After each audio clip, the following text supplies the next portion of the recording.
Welcome sa Thirst 2.0 na kung saan ay mapapakinggan ninyo ang mga trending topics sa politics, issues sa showbiz. Kaya naman kung hindi pa po kayo nakaka-subscribe, i-subscribe nyo na po yan. And please, pakisama naman ang notification bell para lagi po kayong updated sa mga balitang napapanahon. So una nating pag-usapan mga Kadabarkads itong picture na binahagi po ni Atasha Mulak sa kanyang Instagram story. Ito po ay picture ni Alan Kay and syempre ni Miles Ocampo. Dito po yan sa stage ng Itbulaga, no? And makikita dito kung gaano po ka-close si Alan Kay and itong si Miles Ocampo. Isa lamang po yan, isa lamang yan sa mga pasilip ng ating mga Dabarkads kung gaano sila kakukulit sa likod at harap ng kamera. Wala pong pag-aalinlangan na kahit nasaan itong mga Kadabarkads natin, ganon sila. Mapalikod at harap ng kamera, hindi po nagbabago ang kanilang mga ugali. Meron kasing ibang artista, 'di ba, na pag nakaharap sa camera, bait-baitan, 'di ba? Pero pag talikod ng camera, iba pala yung ugali niya. Taliwas po sa pinakikita sa harap ng camera. Pero itong mga Dabarkads natin, kung ano sila sa camera, yun po sila sa likod ng camera. Kaya nakakatuwa lang kasi napakasarap suportahan ng mga Dabarkads na ito kasi napaka-genuine po ng kanilang pinakikita sa lahat. Samantalang si Alan Kay naman ay nagbahagi din po ng kanyang picture sa kanyang Instagram post naman.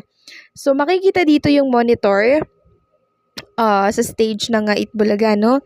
And nakadipa po dyan si Alan Kay. Ang caption nito, walang caption, bahala na kayong mag-isip. So, ano sa tingin nyo mga Kadabarkads ang magandang ilagay na caption dito sa picture ni Alan Kay? Kasi madalas nakadipa po siya sa bawat picture na binabahagi niya. Tandaan nyo po ba yung nasa likuran niya po ay TBJ Production. Nakadipa din po siya dun Tapos eto na naman, nakadipa na naman po siya dito naman this time sa monitor po ng Itbulaga. Ako, ang maganda sigurong caption dito na naiisip ko, this is my life.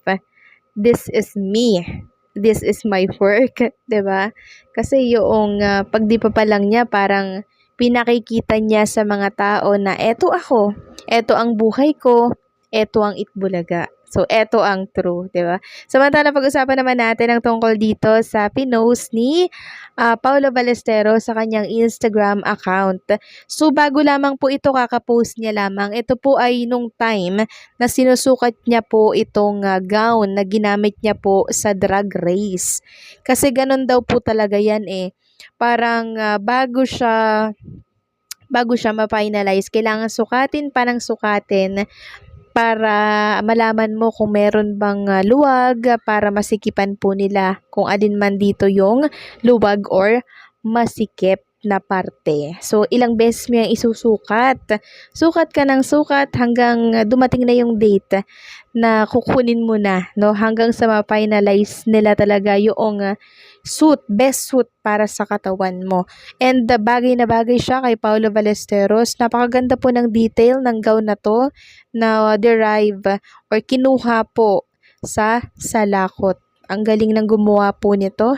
Napakagaling na designer. Samantalang pag-usapan naman natin ang tungkol dito sa binahagi po ni Shara Soto sa kanyang Instagram story ang kabuuan po ng studio recording nitong si Tito Sen or yung BST ba yun? Also known as Vicente Tito Soto the Third. Tama ba? Basta ganyan po yung narinig ko. BST daw yung pangalan ng kanyang recording studio. So, eto po pala yun, medyo may kalakihan siya and alam ko parang patuloy itong nire-renovate. Ini-improve, no, nang sa ganon, mas lalo pong mas maganda yung kanilang recording studio.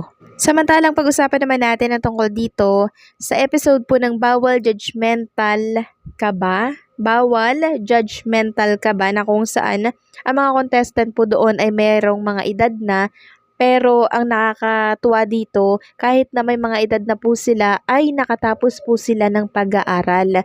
At ang nakakatuwa palalo dito ay meron po silang mga honor. Pasok po sila, nakapasa po sila sa board exam bilang lawyer. 'Di ba nakakatuwa 'yun? At isa na nga po dito, ang kwento ng isang lola na kung saan ay 62 years old na siya pero board passer po siya. Nakakatuwa. Mahilig po siyang magbasa ha. 'Yun lamang yung kanyang ginagawa. Lagi siyang nagbabasa ng mga books. Pag nagbabasa po kasi tayo mga Kadaver Cats, pag lagi tayong nagbabasa, parang nahasa po lalo yung ating kaisipan.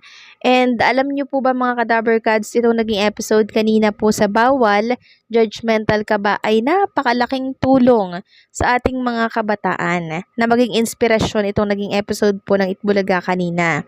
Kasi kahit na may edad po si Lola, nakatapos po siya, no? At may honor pa nga siya at board passer pa siya.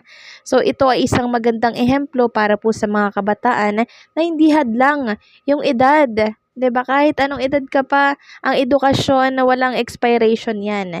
Sabi nga po nila, ang education ay good investment. Samantalang, pag-usapan naman natin ang tungkol dito sa isang host ng It's Showtime na si Kim Chu, na kung saan ay naharap na naman po sa issue na naman, ano? Lagi namang may issue eh. Sabi nga dito sa binahagi po ng Busy Boss, Kim Chu na bash matapos gawin ito kay Bianca Umali sa Showtime. Ano bang ginawa ni Kim Chu kay Bianca Umali?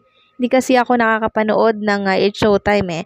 Sabi dito sa isang kamakailang episode ng It's Showtime, particular sa segment na Kalokalike Phase 4, maraming netizens ang nagpahayag ng kanilang hindi pagkatuwa sa biro na binitawan ni Kim Chu sa harap ni Bianca Umali. Sa nasabing episode, tampok ang isang contestant na ka-look-alike ng aktor na si Ruru Madrid, kung saan nagsilbi rin si Bianca Umali bilang isa sa mga hurado. Isang partikular na biro ni Kim na tumukoy kay Gabby Garcia, ang dating kasintahan ni Ruru Madrid, ang hindi nagustuhan ng maraming manonood. Kaya naman itong si Kim Chu ay pinagpapahinga na po ng mga netizens sa It's Showtime dahil sa pagiging taklesa daw. Yan po ang nakasulat dito, no? So kayo po ba mga Kadaver Cats, agree po ba kayo na pagpahingahin itong si Kim Chu dyan sa It's Showtime? So ito po si Kim Chu mga Kadaver Cats, wala akong masamang tinapay sa batang ito. Kasi alam nyo po ba, natatandaan nyo po ba, meron silang endorsement ni Bossing Vic Soto, yung Lala Move. 'Di ba? Close na close sila doon and nakakatuwa, parang magtatay talaga sila, no? So wala akong masamang tinapay dito kay Kim Chu. Ang sa akin lang naman, kung merong mga issue at usapin itong mga netizen kay Kim, opinion po nila yun. 'Di ba? Hindi ko yun panghihimasukan. Alam nyo naman ang mga netizen, ang mga viewers, lagi po yung may mga sentimiento at opinion sa nakikita.